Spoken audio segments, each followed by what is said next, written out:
তো আমি এখানে উপস্থিত অমিত স্যারের একটা কথা বলবো। স্যার সেদিনকে আমাকে মেসেজ করেছিলেন, উইমেন্স ডেতে সবাই হ্যাপি উইমেন্স ডে বলে, কিন্তু উইমেন্স কিন্তু ইনকমপ্লিট উইদাউট মেন।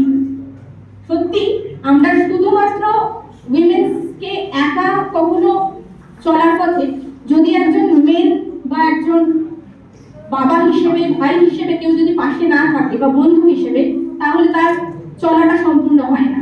তাই আমি চাইবো একটা মেয়েকে অগ্রগতির পথে এগিয়ে নিয়ে যাওয়ার জন্য একজন যেন সবসময়, ছেলেরা সবসময় যেন পাশে থাকে এবং তাদেরকে অগ্রগতির দিকে এগিয়ে নিয়ে যায়। তাহলেই সেই দিনটি আমরা উইমেন্স ডে হিসেবে পালন করতে পারব। আর সেই নারী শক্তি আর নারীর সেই অদম্য চিন্তাধারা, অদম্য মনোভাবকে লেখিকা দেবলীনা চ্যাটার্জি তার একটি ছোট্ট কবিতায় প্রকাশিত করেছে। কবিতার নাম অবাধ্য মেয়েবেলা। মেয়েদের মতো যে ভালো কিসের দেবা কত, মেয়েরা একটু শান্তই ভালো, লক্ষ্মী দেবীর মতো। সব খাওয়া সে কদিন পরেই পরের বাড়ি যাবি, তখন এত নাক শীতকালে কি দিয়ে ভাত খাবি? পা ছড়িয়ে খাচ্ছিস বসে, দৌড় গায়ে হবে। এ মা, তোর শ্যামলা যে রং, পাত্র পাওয়া যাবে? মুখের উপর তর্ক করিস, এত টাকা বোকো কেন? মৃত নয়, একেবারে ধানি লঙ্কাটি যেন।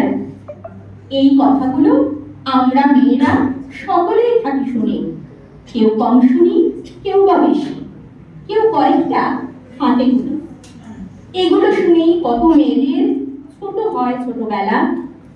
মেয়েবেলা বলে কিছুই থাকে না, সবটা পুতুল খেলা। কেন গো সমাজ, কিসের জন্য এত এক চোখে দেখো?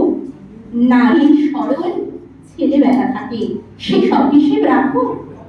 কেন গো মেয়েরা ছটফটে বলে দড়ি দিয়ে রাখো তালা?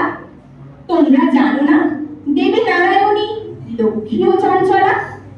তোমরাই বলো মা কালিকা নাকি আমিষে পরিতৃপ্তা?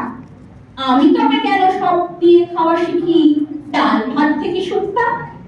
কেন পারবো না তর্ক করতে, যদি সত্যি সঠিক জানি?